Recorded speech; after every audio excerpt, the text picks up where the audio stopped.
Welcome to the S.E.M podcast. We're joined by Mark Rittman today. Is Jack Bryce and Zack Hewlett back as your hosts, and looking forward to this. Me too. So just ask Mark where he's at, and he's just outside Houston. So, what part of the Houston suburbs? I don't even know if I'm not even. I don't know if I'm even considered part of the Houston suburbs anymore. I'm halfway in between Houston and College Station. So literally I'm 52 miles from Houston. I'm 52 miles from College Station. I just looked at it today. Okay. Right in between. Yep. So I've driven that stretch of road. It is just a little bit of rolling hills, and it's pretty nice. It was nice to get out of the city. Let's put it that way. Okay, nice. All right. So we do this. We start out how you got your call, if there's any story that goes along with that. Then we'll kind of skip over the actual mission and catch us up to where you're at, what you've been doing for the last 18 years or so. And then we'll come back to the mission. So if you want to start us out with way back when you got your call to Scotland and how that went down. All right. We'll kind of backtrack just a little bit before the call. I was living in Hershey, Pennsylvania at the time of the call. My parents had moved there just a couple of years prior. My dad got transferred. And so we were living there, and we moved there in 1999. And I just wasn't happy with it. I'm born and raised here in Texas, and just not quite happy living there. And I had things weren't going my way. And I had a very encouraging bishop that through all of the struggles that I was having, he encouraged me to pick up the Book of Mormon and read it. He challenged me to do it, and I did that. I was about 16 and a half when he gave me that challenge, and I read it cover to cover, and I will say it was a life-changing and life-altering experience. A lot of people have the conversion story of, Moroni's challenge. For me, it was just, I started reading the Book of Mormon. At the end of the Book of Mormon, I felt like a changed person. And so I knew that it was restored scripture, and I knew that serving a mission was the right thing to do. In 2003, March 2003, I put my papers in. And what was really funny about that is it came really quick. About a week and a half later, I got my mission call. Wow. And so, yeah, I was, apparently they knew exactly where I needed to go. It wasn't even a question. But so where our house was situated in Hershey, it didn't have a mailbox out front. It had a letterbox just kind of next to the door. And I saw this big envelope just kind of sticking out of the letterbox. I'm like, oh my gosh, is this it? And nobody was home other than me. Nobody. It was about 1:00 in the afternoon. I got home. And I just was like, I was going to community college at the time because I knew that the mission was coming up. And so I see that big letterbox, and I'm just like, oh my gosh, this is it. It's 2 years of my life are going to be determined by this packet. And I got to wait 5 hours for people to get home. So I did what any good person would do, and I opened up the bottom of it.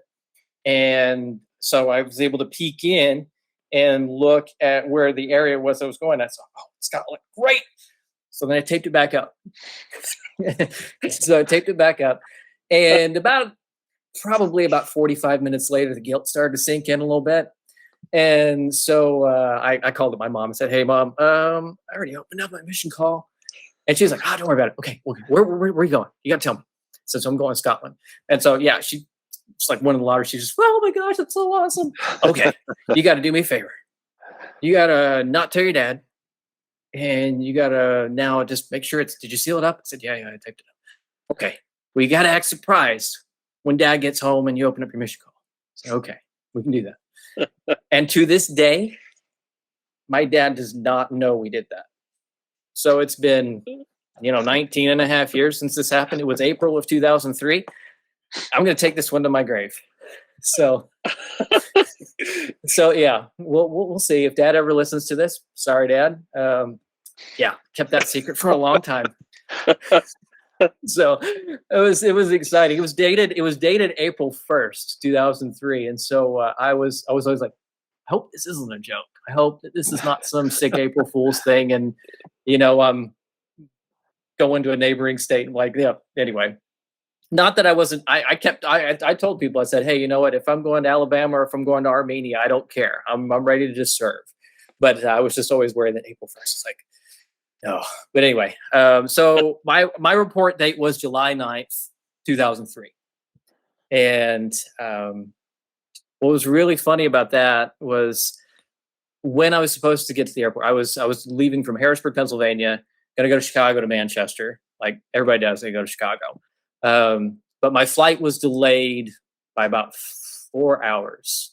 And it was because of thunderstorms in Chicago, and they weren't letting the plane go. They were just like, you're going to have to spend the night in Chicago and be delayed an extra day getting to the MTC. And my mom just wasn't having it. She called up the travel agency and she said, if you don't get him on a plane tonight, I'm not letting him go. And that's verbatim how she said it. She said, I will not let this boy go if you don't get him on a plane tonight. And so I'm thinking to myself, okay, I'm in Harrisburg, you know, maybe they could fly me out of Philly or maybe they could fly me out of Baltimore. They said, hey, can you make it to Baltimore by 8 p.m.? And it was probably about 5:30. And it's like, maybe. So my mom and dad just sped as fast as they could down to Baltimore. I flew on a flight, a red eye alone from Baltimore to London and then from London to Manchester. That next morning, getting through Heathrow all by myself, I was like, an angel must have been pushing me through because I had no idea how to get through that airport. And the fact that I didn't screw it up and I was so just completely tired because of all the mess that had happened the day before was nothing short of a miracle. But wow. That was a fun experience. Everybody I've heard on this, you know, it's like, oh yeah, we went with Elder so and so, and I met this guy on the plane. Nobody. I was by myself. So it was quite the experience, just sitting there alone, just going, okay, I hope I'm doing all the right stuff, getting to the right airports and everything. So and hope somebody's waiting for me. But sure enough, yes, everything went smoothly, and then got to finally meet everybody when I got to the MTC. And my group was pretty awesome. It was Elder Pattenden, Elder White, Elder Austin, Sister Laird, and Elder Deaton. I think I'm missing a few folks, but a pretty stellar crew.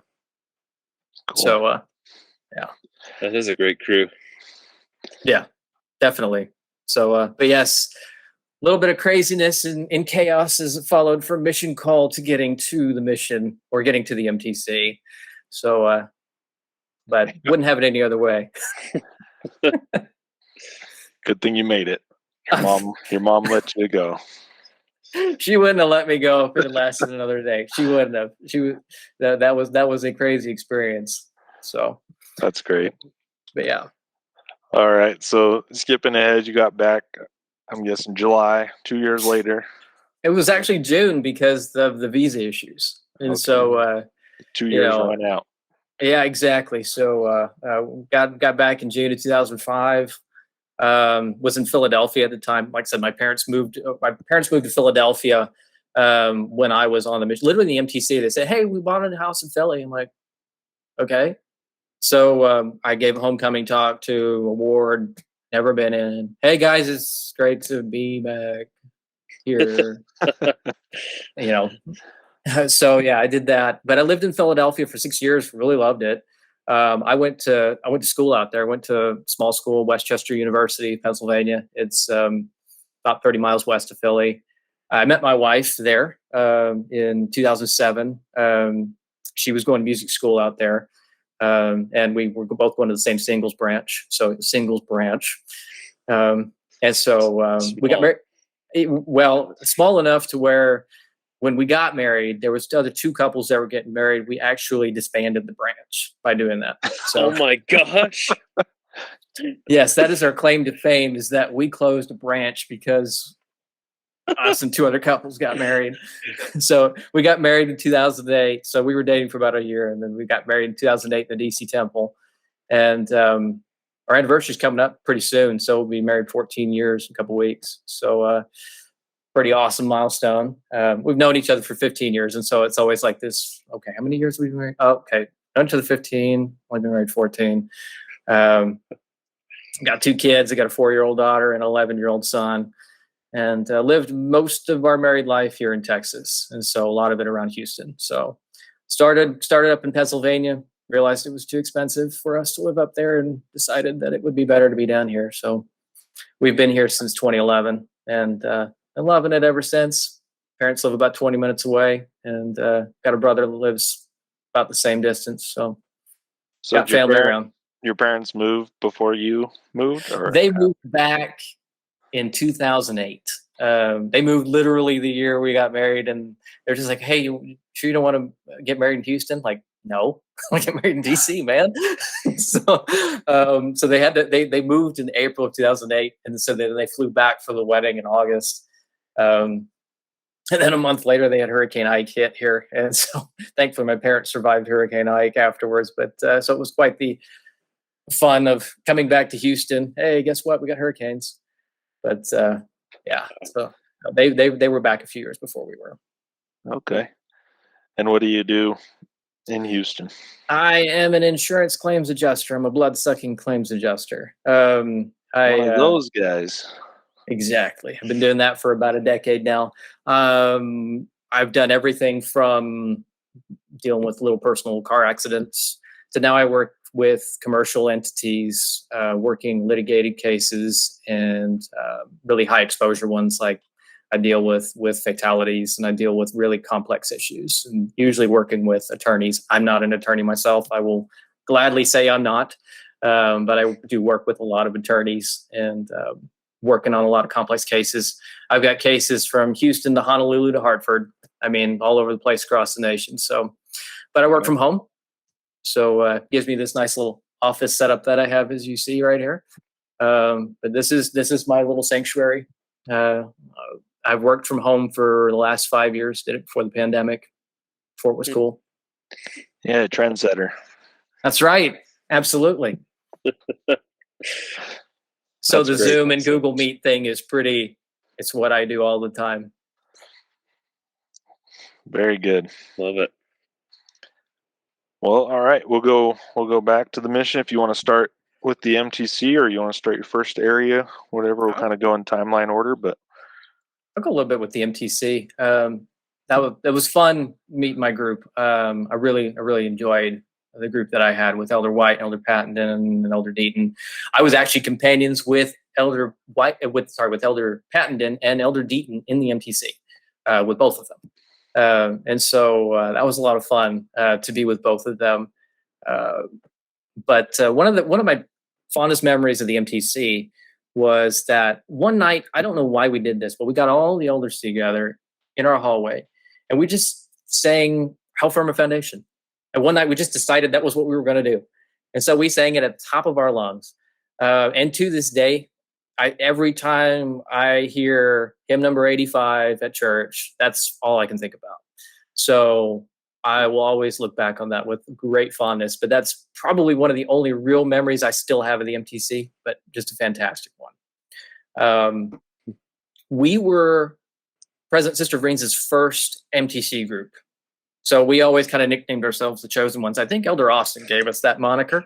But what was funny was my mission packet had President and Sister Wilkinson on there. So I was fully expecting to meet President Sister Wilkinson. We got to train. I'm like, oh, okay. Here's President Sister Vriens. Okay. But yeah, I mean, it was cool. We were the Chosen Ones.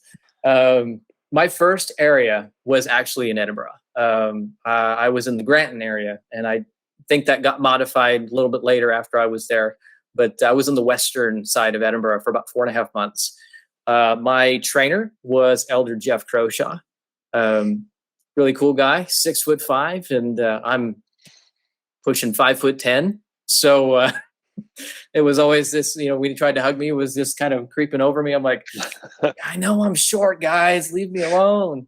But we had a great time. We served together for 3 months. One thing I really learned from Elder Croshaw, he was one of those kind of on-the-job trainers. It wasn't like, we're gonna look at the discussions, we're gonna look at this, we're gonna look at that. He's just gonna throw me right into it. And when I was in Edinburgh, it was late July, early August of 2003. That was when I first got there. That's as y'all know, that's the height of the Fringe Festival. Yeah. And I'm just sitting there, and I was not a very extroverted person growing up, and I would still consider myself an introvert. That was painfully excruciating for me at the very beginning of my mission, to be dumped into that, where all these people were just there. And what we do is we go street contacting in the morning on Princess Street or Rose Street or any of those, and just place was packed during the Fringe. And Elder Croshaw just went, you know what, I can see it. Why don't you go talk to people? I was just kind of like, what do you want me to do? You want me to go over there? You want me to talk to people? Really? Okay. But he said, you know how to do this? You know the gospel? You got this? Just go do it. Go. And so I stuttered and stammered my way through, Book of Mormon and Joseph Smith and whatnot. But I'll be honest with you, I think that was probably the best type of training for me. I needed to just kind of understand that I did have the tools to do this. I had the testimony that, the Book of Mormon was true, Joseph was a prophet. I just needed to get out there and start talking to people about it. So he was absolutely spot on. And that's what he taught me. He said, literally, you have the tools to be a missionary. Go out there and do it. And then after that, street contacting was it was fairly easy for me. It wasn't a painful thing anymore. And as y'all both know, we did quite a bit of it in most places where we were in any type of city center or town center. So after Elder Croshaw, I had Elder Tim Holt for 1 week. 1 week. And 1 week.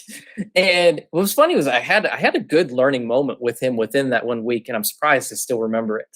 But both of us were not the biggest talkers. We just weren't. And I was really afraid at that time. I was kind of insecure, I was just getting out of my training with Elder Croshaw and now with Elder Holt. I wasn't talking very much. And I told him, we had an investigator at church one day. I told an investigator that. I said, just talk to me. I don't know. And Elder Holt called me out, and he says, why didn't you just tell me? Why didn't you just tell me that I wasn't talking to you? I was like, well, I wasn't sure. I don't know. I was kind of being kind of mousy about it. And he called me out. He says, it's just like, don't be afraid to speak up. I'm like, all right, man, cool. I get it. So, but then a week later it was, hey, Elder Rittman, you're going to get Elder Annika. Elder Holt's got to go to Johnston. And so I was like, okay, all right. So I had Elder Annika for the remainder of that transfer. Me and Elder Annika, we got along great, had a good time. He had a really, really interesting way to turn phrases, about mission life and mission experiences. There's one phrase that he told me and taught me about the mission. He said, the mission is $1 million experience you wouldn't pay 2 cents to do over again. And he said that to me, I don't know how many times, and it stuck with me forever. I was like, yeah, dude, you're probably right. Because I think we all look back on it with great fondness, but we look on those memories, and there's a lot of them where we're like, a door slammed in our faces. We're soaking wet because it rained every day over there, and it was 40 degrees. And it was, half the time when we were chapping on somebody's door, we looked like a drowned rat. Yep. So, those are the experiences we don't quite remember, but we remember all the good ones and all the fun companions we have. But it's the $1 million experience. You probably wouldn't pay 2 cents to do over again. So we had a good time working together. He taught me a lot of good things about being yourself in the gospel. Like I had a hard time trying to figure out, okay, who am I trying to, as I'm trying to be a teacher? It's like, I'm thinking about this too hard. He was helping me just kind of get out and just, you can be yourself and teach the gospel at the same time. And it was funny because towards the end of that transfer, our zone leaders at the time were Trent Olson and then Elder Borton. I don't remember his first name.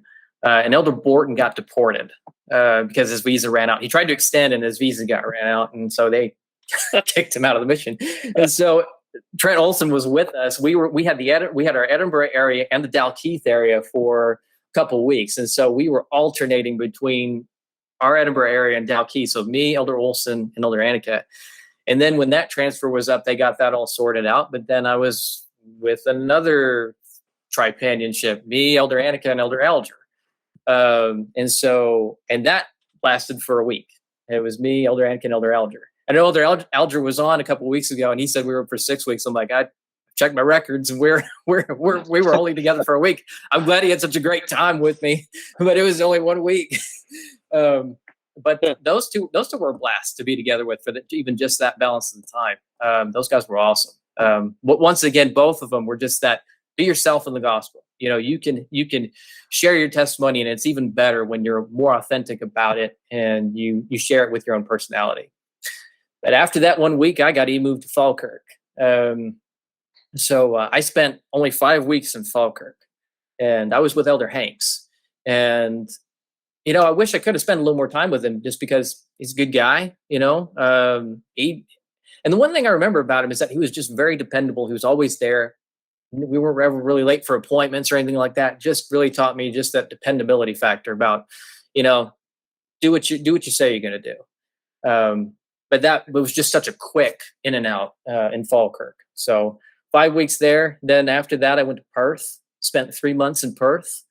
That was my first interaction with Peter Dracicardis. He was my first companion there. We had so much fun. And we got to be companions again, and I'll get to that later. But we were only together for 6 weeks, but had a blast, learning a lot of good things. He taught me to grow up just a little bit, because I was there were some times where my sarcasm would get a little too heavy for him. The Scots loved me because I was pretty cool in the sarcasm. It was easy for me to get along with them, but sometimes it didn't rub with him. And I remember there was one night he called me out on it. I was just like, "Hey, man, I get it. Totally understand. And I'm sorry. I need to mature up a little bit." So he called me out on that. But we had a blast together. And I'm so glad we got to serve together twice, because that 6 weeks just wasn't long enough. After that 6 weeks, I was with Elder Brian Stever. I trained him for only 6 weeks. But at that point, I was in a 4-man flat with Elder Cardenas and Elder Bass. And those two, we all had a blast together. It was a riot. I loved working with all three of them. Although what was funny is that one of my lasting memories of that 4-man flat was the fact that we never quite understood who needed to take out the trash. And I have a picture of the trash can in the kitchen that's just overflowing with rubbish. And I took out a lot. And then I finally just said, you know what? I need someone else to take it out. And that's when I took that picture, because I was like, nobody's taking it out. And so there was the trash can runneth over many times. But yeah, no, we had such a great time with them. I loved working with them. But then I got booted off to Kilmarnock for 3 months after that, and I was with Elder Trent Clausen. And the one thing for the 3 months that I was in Kilmarnock, I was with Trent Clausen. And the one thing that I really learned from Elder Clausen is how exciting the gospel can be. He was just a guy who had tons of energy. And I know that anybody who was around him would probably speak the same thing about him. He just always excited, always gung-ho, always had the energy. And I always just felt like my gas tank was running out with him all the time. I just felt like I just couldn't keep up. But no, he just had this fire like lightning in a bottle that I just couldn't quite seem to replicate. I went on exchanges with him a couple times, and just that one day, it was like exhausting trying to keep up with that energy level. It's so true. It was absolutely true. And I think sometimes it caused a little bit of friction, just because I wasn't quite up at that level all the time. I felt like I was in second gear compared to his overdrive that he was always in. But he was just always so excited and gung-ho about doing any type of work. One of the cool experiences we had together in Kilmarnock was we were street contacted, and he was towards the end of it. He was just like, "Man, we just need to go. We're kind of done." I said, "Hey, let's just give it one more round, and let's just do it together." And so we went. just went to the end of the high street in Kilmarnock. We just stopped this one lady, gave her a pass along card, didn't think much of it. Elder Fowler and Elder Sean Thomas, they call us up probably about 6 weeks later and say, hey, do you remember this lady you stopped on the street? We're baptizing her. I'm like, you're kidding, right? So it was funny because of all the hours you spent street contacting, you just never knew what might happen. And it was just cool to say, hey, you know what? Is that kind of like fourth floor, last door, Elder Uchtdorf you talk about? Just one more round. Okay, just one more round. Let's just get this done. And sure enough, I was like, that was so cool. So that was a fun experience to have with him. Our district was a lot of fun too. That was where I was a district leader too. And we had Elder Muirhead and Elder Green in the Kilwinning area, and we hung out with them a lot. And one of the cool things about Connor Muirhead was that I knew his great aunt when I lived in Pennsylvania, of all things. And it was funny because when I first got on my mission, his great aunt sent me a letter and said, hey, look out for this kid. Look out for Connor Muirhead. He's supposed to go to your mission, and he's my great nephew. And so I had this, I said, hey, man, do you have a great Aunt Rochelle? And he's just like, yeah. It's like, I know her. So it was cool to get to know Connor. And he's another guy I just had a blast with. But after Kilmarnock, I got sent to the mission office and got to be the vehicle and supply coordinator for 3 months, and then the recorder for 6 weeks after that. And that was I had to get moved to go in, because if you were in the mission office, you had to go in a week before transfers. And one of the things I didn't mention about me and Elder Drac Cardis, because I was now companions with him again, is that chaos seemed to follow me whenever I was with Elder Drac Cardis, and it seemed like it was getting started again even before I was companions with him again, because I was getting moved, and so I had to go to Glasgow Queen Street Station, and my luggage, I don't know what the deal was with it, but it started breaking on me. My wheels started breaking on me, and I was in a complete sweat. It was in the summertime, and as soon as I got off the train, I was dragging all of my luggage behind me, and Peter doesn't even help me out. He just sits there and just gives me a good laugh and just goes, "That's just you, Rittman." I'm like, but with any other companion, I didn't look like, chaos followed me, but it seemed like every time I was with Elder Drac Cardis, that stuff like that would happen. And it did. It continued as our 3 months together in the mission office. So we got to serve together for 4.5 months. And I got to tell you, we had so much fun together. But that chaos just continued to follow. Like, there was one time we were going to a dinner appointment in Edinburgh, one of the board members, and I think Elder Clausen and Elder Leonard were with us because they were in Leith at the time. And I just go to open the doorknob, door stuff comes completely off and just breaks on me. And I have the doorknob in my hand, and Elder Drac was like, "Oh, stop there! I got to take a picture." I'm like, "Really? Are you kidding?" So, and to this day, I still have a picture. Of that doorknob. I felt like, as I was thinking about our companionship, did y'all ever watch the TV show Psych? Yeah. I feel like we were kind of like Sean and Gus, where it's like you work hard, you have fun, but chaos always just seemed to follow at least one of us. So that's funny. And but it was always that kind of stuff. I mean, when we were in the office, we'd get called to do crazy things. Like we'd have to go give somebody a new dryer in the Kirkintilloch flat, or we'd have to. There was random stuff, or there was even one of the most spiritual experiences I ever had on my mission actually happened at that time too, where the sister missionaries in their area were working with a less active family, working with a less active couple, and the husband had cancer and he couldn't talk. And I met him once before, but he couldn't talk, and so I just kind of shook his hand. But they called us up one day right after our P day, and our P day was on Saturday. And they said, "Hey, we'd like you to come over and give brother so-and-so a blessing before he dies." Said, "Oh, you need to come over now." Like, literally, we were just getting out of the shower and we just ran over there. I am very surprised how well Drac Cardis was able to not get any speeding or red light tickets. But somehow we were able to get over there in time. And then we get there, and Elder Jack Cardis, he whatever companionship we were doing, from Perth or in the office, he was a transfer behind me. So he'd always pull the senior card on me when he didn't when do something. And so when we get there, everybody, I mean, we're literally, this guy is about to pass away, and he does give me this kind of look of, "You're going to do this, right?" I was like, "Okay." So I give this guy his final blessing, and literally just like 45 seconds after it's done, he passes away. And what was really an amazing experience about that, it really taught me about how priesthood is just an amazing thing. Because when I went to his funeral in Dalkeith, they talked about how awesome this guy was and all the different stuff he did. And in the blessing, it talked about a lot of it. I was like, I didn't know this guy. I didn't know anything about him.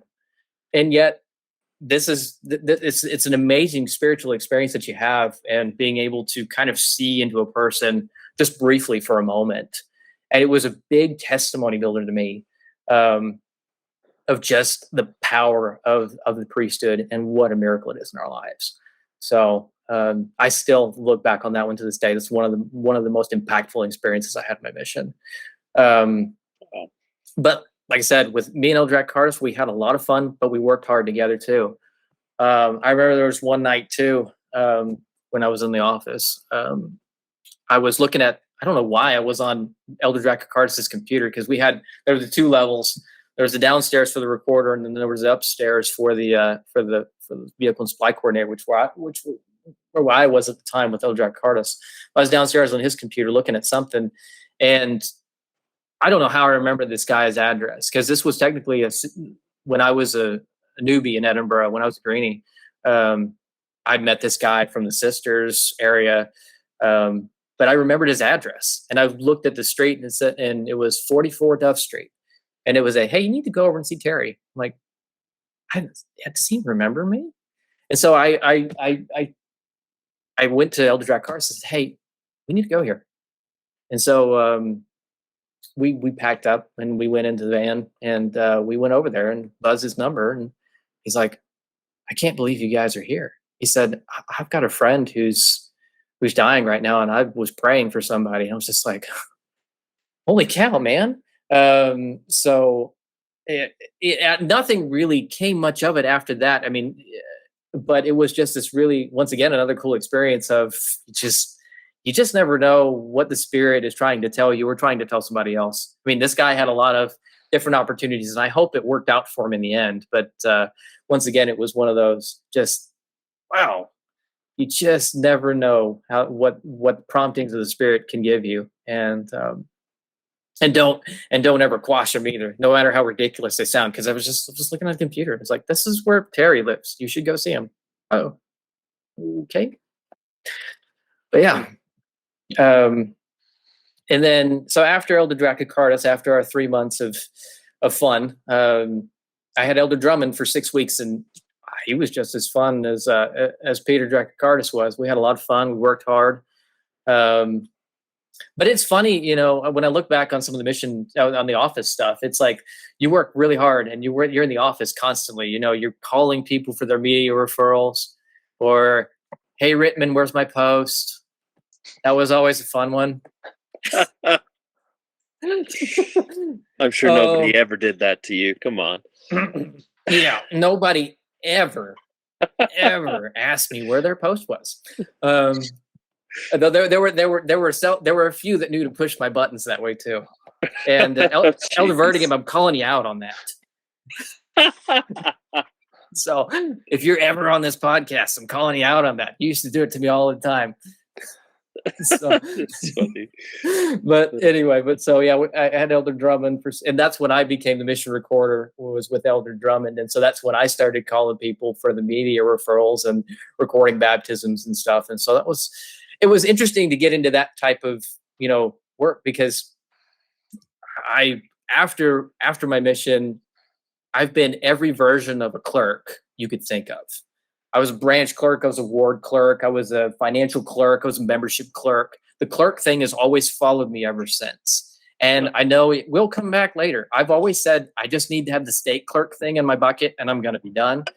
but been every single one of them ever Jeez. since. Check all the boxes. I've got to, man. I've got to be at least one because I've been everything else. And I must admit, I actually kind of like the job. So I don't mind if somebody calls me to be a clerk. I'm like, cool. But no. So after Elder Drummond, what's interesting is I talked with President Vriens right before I left, and he's like, "Is there anything I can do for Elder?" I said, "Can you do me a favor? Is there any way I can be in my last area, or this next area as my last one?" And I had 7.5 months left of my mission. And he's like, "Let me see what I can do." And when you're in the mission office, when you're doing transfers, you kind of know where the board is shifting, even though no matter how many times the APs are shutting that door during that week, there was always the kind of lean over. and so, yeah. And so during the whole week, except for like the last little bit, they put me in Glenrothes. And then at the last minute, they put me in Cambuslang. And so I was going to be the district leader in Cambuslang. And, and I'd heard great things about both areas. Elder Pattenden got trained in Cambuslang, and Elder Dracacardis trained Elder Osmond in Cambuslang. And so I was like, cool, this is going to be great. And so I whitewashed Cambuslang with Elder Cottrell. And Elder Boutan actually came with us for about a week. I think this is when they started doing the traveling missionaries, like those little nomads that they went around. Yeah. And so Elder Boutan kind of helped us get to know some of the members because he trained Elder Pattenden there. And I believe he baptized a couple people. They baptized a couple people there in that branch. And that branch, I loved that branch. I love the Catholic branch. I know it doesn't, I think they closed it down not too few years ago. But the branch president there, Andy Thompson, I still keep in touch with him. He and I just got along so well. I loved working with Andy Thompson. And I know anybody that worked with Andy Thompson would attest to that. He was very pro-missionary. He wanted to grow his branch, and he was willing to do whatever it took. And so that was always the cool thing. It's like when you had an engaging branch president there, was like, I'll do anything back for you, whatever you want me to do. So I had Elder Cottrell, and I only had him for 6 weeks. But one of the real cool things I learned from Elder Cottrell was how the Book of Mormon was a miracle. Like, really, it is a miracle. But the reason why I say that is because one of the things that I learned from him is that he had dyslexia. And he said that when he read the Book of Mormon, he said his dyslexia went away. He said he could just read it. There was no garbled letters or words. It's like a book just can't do that. A book just can't magically transform your dyslexia and cure it. And so to me, that was wow, man, that's really cool. That's really cool that you could have such a testimony that, that this thing, could just clear up for you and you could read it. He's like, yeah, that's what it does. Yeah. But so, yeah, I was only with him for 6 weeks. And then after that, I trained Elder Jonathan Morgan. And so I was with Elder Morgan for 4.5 months.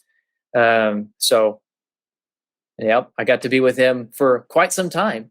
And we had a great time together. Had some really awesome experiences together. We really, really got to know Cambuslang really well together. I think we probably hit that area real hard. And when I first got there, we actually had 2 companionships in that branch. It was us and then pair of sisters. It was Sister James and Sister Kippen first, and then it was Sister James and Sister Bogomolova. And then eventually it just went down to myself and Elder Morgan for a little bit. But, had a great time there. And then with Elder Morgan, one of the things I really loved about working with him is that when we'd always talk about feeling and recognizing the Spirit with people, he'd always talk about how he'd feel the Spirit strongest when he was with his family. I'm like, man, I didn't never quite equate it that way with people, but that was the way he always kind of said it to folks. He says, I feel the Spirit when I'm with my family. I'm like, yeah, man, of course. Why wouldn't we? And so it was just a very practical way of looking at it, but it's something that always stuck with me. But I remember when we got the transfer call where he was moving on. I can't remember where he moved to. He's like, man, I could have been with you for longer. And while I could have, I said, hey, man, I love you to death, but it's time for us to move on.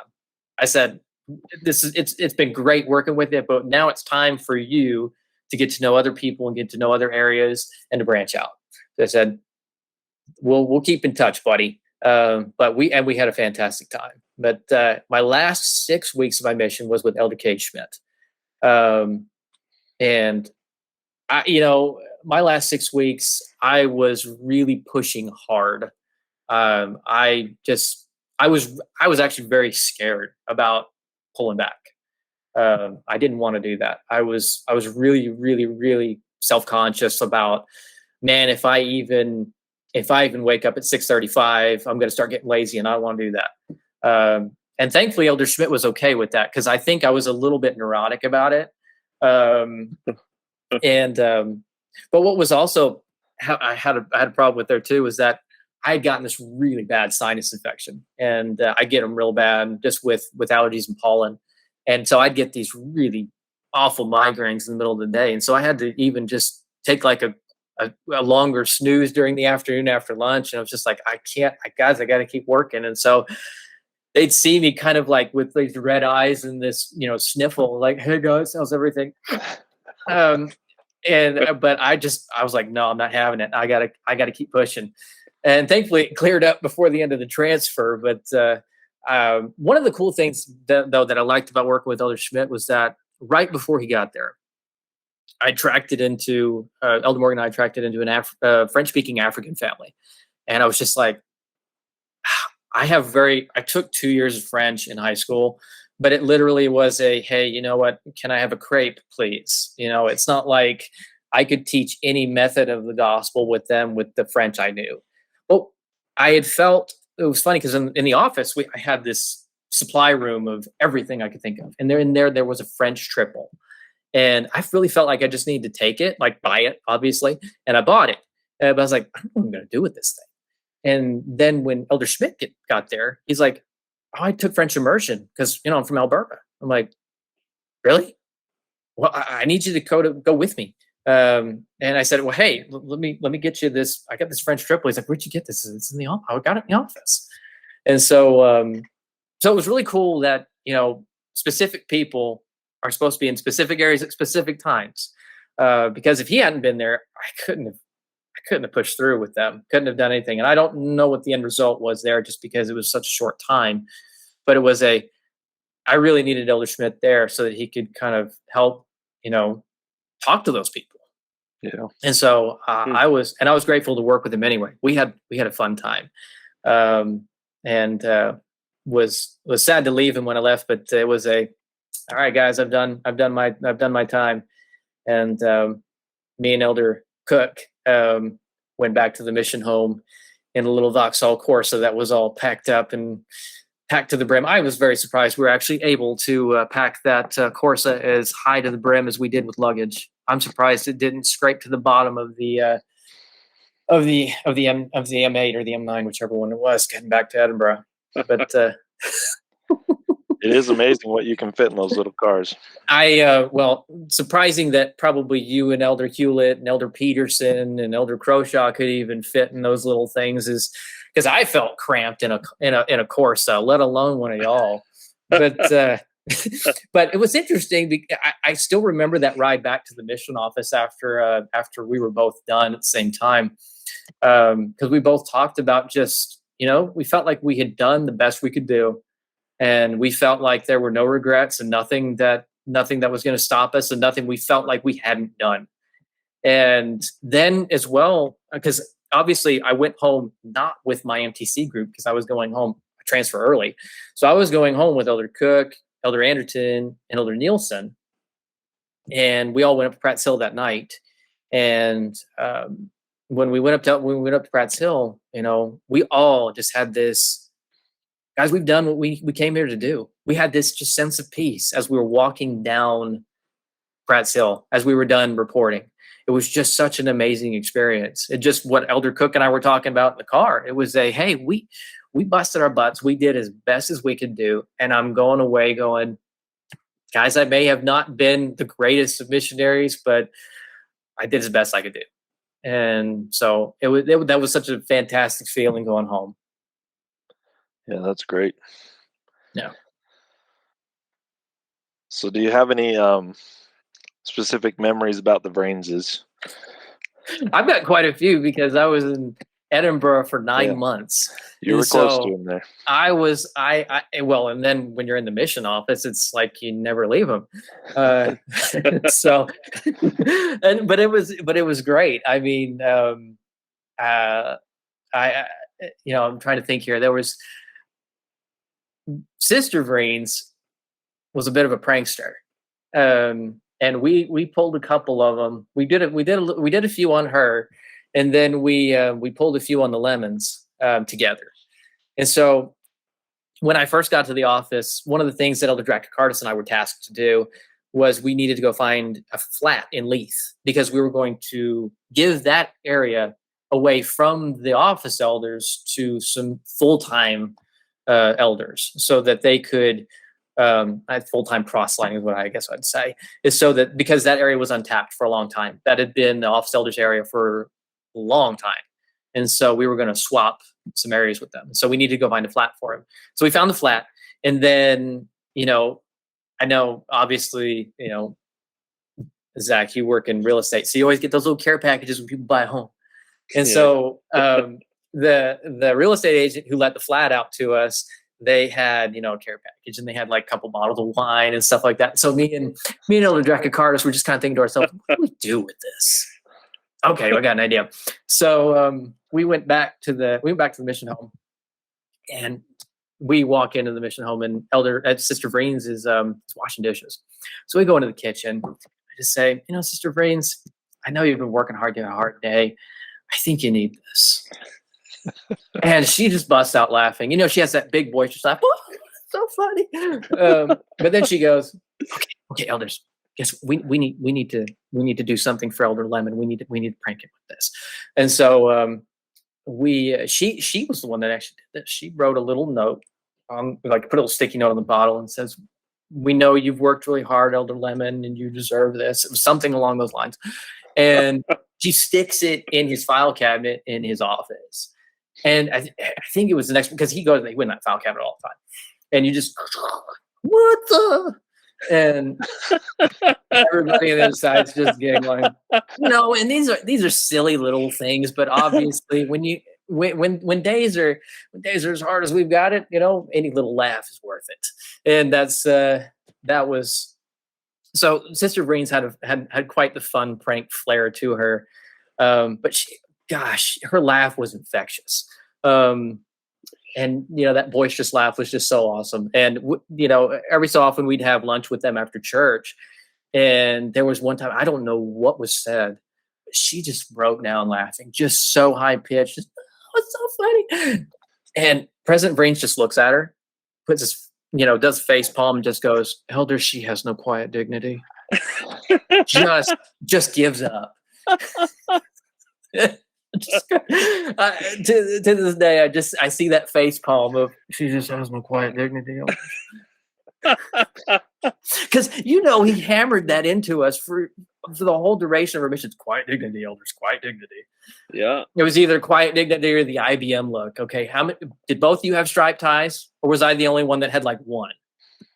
I had striped ties. Because it was like, that was the one thing he always hammered into us, was the IBM with the dark suits and the striped ties. And so to this day, I don't have a lot of striped ties, but I always have one in my closet in honor of President Vriens. So, nice. but yeah. So if there's one thing I learned from President Vriens, have a striped tie. But yeah. So Sister Vriens, her boisterous laugh was infectious.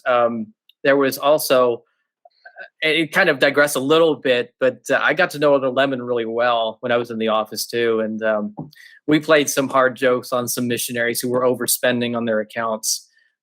He won. I don't know why we did this. I can't remember, but we were looking through some of the accounts and how much people were overspending. And I called up one elder. I'm going to keep him nameless because he knows who he is. And so I called him up. I said, "Hey, elder, I see you were spending at McDonald's today. Was it a good Big Mac?" Was it good? I was like, "How do you know that?" I know things. I know things, man. And he just, if I could have seen his face, it was priceless. But so because it was just this, just kind of stutter. Oh, how do you know that? I just know things, man. I know things. And Elder Lemon just couldn't help it. He just started giggling in the background. So we just lost it. But so yes, trying to think of with President Vriens, I'm going to get a little more serious though, because there was a time on my mission, and I never thought about going home. That was not something that entered in my mind. But I had some family issues at home that were really weighing me down at points, and in the Kilmarnock area, and right when I got into the office, those were where it was really weighing me down. And I feel bad for Elder Clausen because I feel like some of the friction we had was because I was carrying a little bit of that with me. So Trent, I do apologize. That was part of the issue there. But so I laid it on him when I was in the office. I said, "Hey, I got all this stuff going at home, and I'm really worried about everybody." I said, I know I'm supposed to be here, but it's really weighing on me. And we just talked it out. It wasn't even that there was any solution. It was that he just talked it out. And then afterwards, he just gave me the biggest hug ever. And just kind of let me just releasing all that emotion that was pent up about, the worry and everything. And it just went away. And I was very grateful for that. And I will always remember just how much he cared for all of us. And it wasn't at that time I knew that he not only just cared for us as a whole, as a mission, but he cared for us individually. And how that man could do it with all of us there was nothing short of amazing. You could tell that the mantle really just helped bring that love and charity for all of us. And it was just a testimony to me of how much he really he had that spirit about him that could help every single one of us with whatever problem we had. He was there for us. And so, and after that, every single interview or meeting we had, he just gave me a huge hug. And I could just remember that discussion we had. Amazing man. And loved every minute of being with him. And was particularly being around him in the office. But yeah. Fantastic folks. Love them to death. That's great. It's pretty hard to beat a President Vriens hug.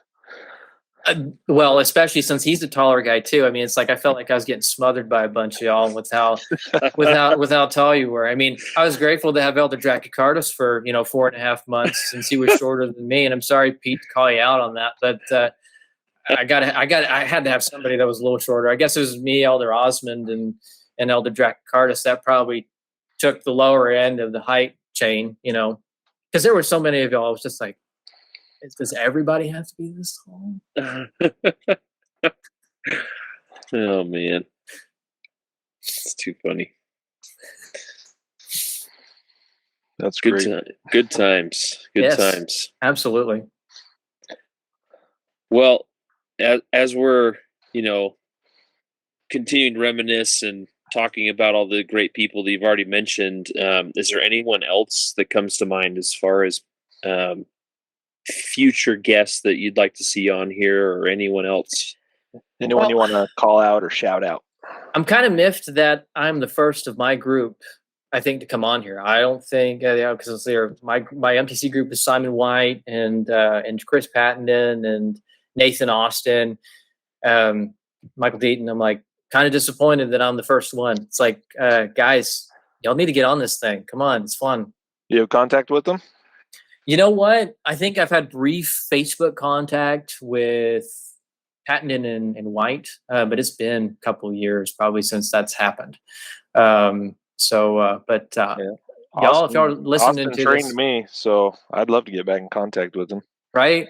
It's been a while since I don't think I've had any message with him in the last couple of years, but I know Chris and Simon, they were pretty active on the S.E.M.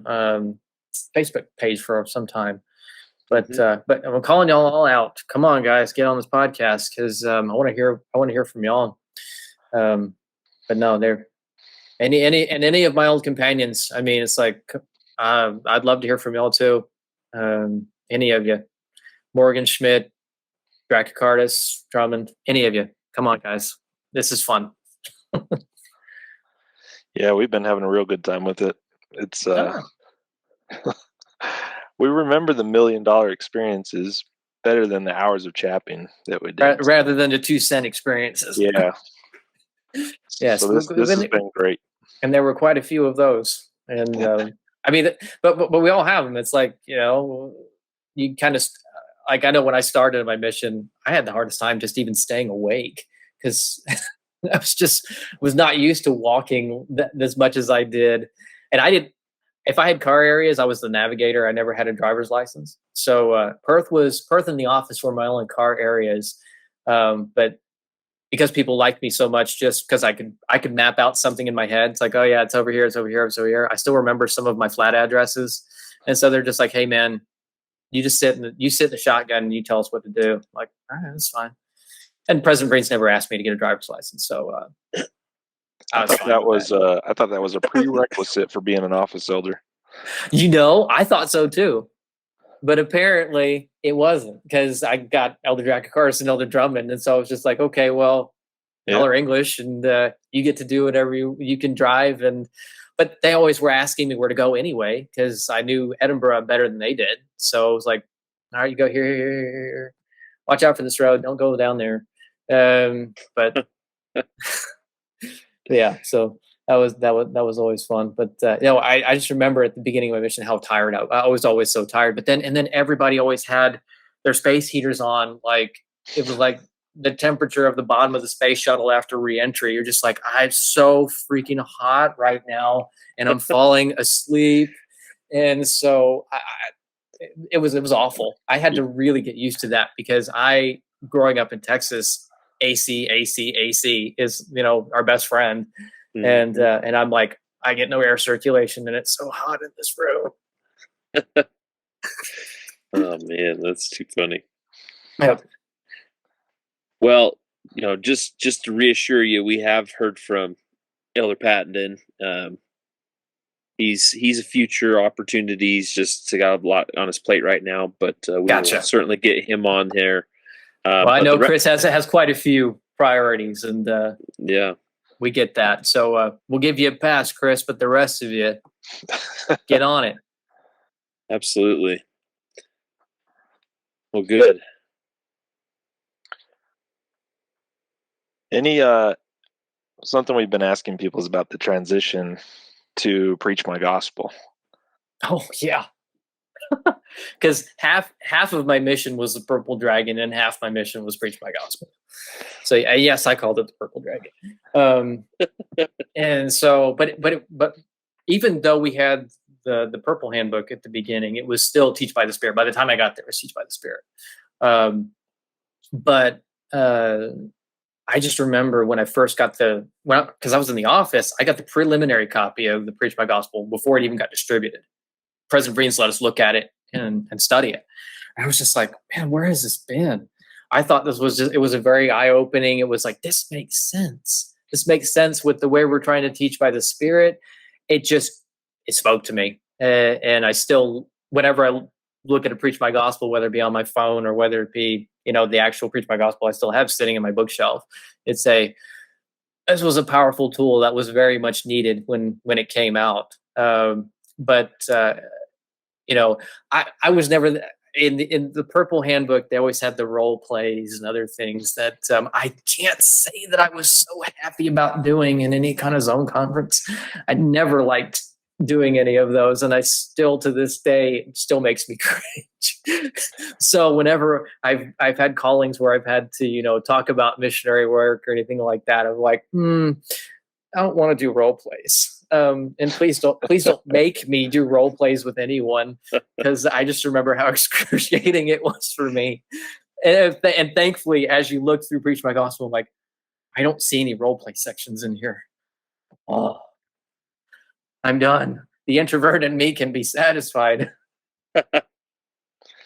I'll agree to that.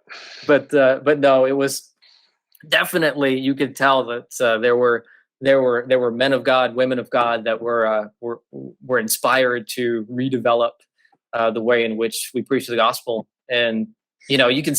The one thing I love about preaching the gospel, it's something that you can still use. It's not like you have to be, a full-time missionary to use it. I still go back to it all the time when I trying to, talk to somebody about feeling recognized in the spirit. Section 4, let's go real quick.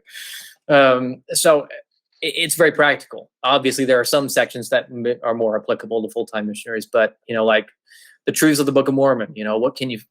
What questions does it answer? Oh, great, we got that whole section here. Let's look here. I've taught my son that, and it's like, hey, let's go take a look at this, or let's go take a look at that. So I just still find it a very practical book that just is very easy to swallow and very what's the word? But just in any situation, I feel like it's an all-purpose kind of, hey, we can figure something out, gospel-wise, going through Preach My Gospel. So, Yep. No, a very inspired book. Absolutely. Thanks for true. sharing that. Mm-hmm. All right. That's all the questions I've got for you. I think you did a great job reviewing who you're with and all of that. Great memories too. Great memories shared. We really enjoyed it. Thank you for coming on, Mark, and giving us part of your evening. Hey, not a problem, guys. And appreciate y'all putting this all together. I mean, I think this is great for all of us to reminisce. And as I've been, hearing everybody, reminisce about their missions, it's started to just bring back memories. And, since I've only moved into my new house a couple of weeks ago, all my, my books are still in boxes. So it's not like I could sit here and go back and look through every mission journal or stuff that I have. And gosh, I wouldn't even look through my mission journals. I always tell people that my journals are like the Book of Omni, where it's scattered through years and passed down from a brother. Somebody wrote in it that, wasn't really related to me, or, there's 20 years have passed. And yeah, you don't want to look through any of my journals. They're very scattered. That was like the best use of comparison I've heard in a long time. That was really good. You're welcome. Oh my gosh. I'm sure there are many missionaries that can relate to that. Well, it's not just even mission. My not real journal, but my personal journals are that way too. It's like I have a real good consistency for about a month or two, and then after that it drops off for 3 years. And hey guys, I'm back. Or yeah, hey, my brother wrote in it instead. Or hey, I don't know if I should be writing in here. Oh, that's too good. Yeah. Goodness. Excellent. Well, thank you, Mark. Be sure to share this with whoever you want to. I'm getting the word out there, and we're looking for the same guys you are to get on here. So, anybody listening? That's right. Anybody listening, you got to get on this thing. So, Zack, it's been a pleasure. Really, it's been awesome. So, been awesome to reminisce with y'all. So, hopefully, get some more. All right. Thanks, Mark. Thanks, Mark. See ya. See you guys.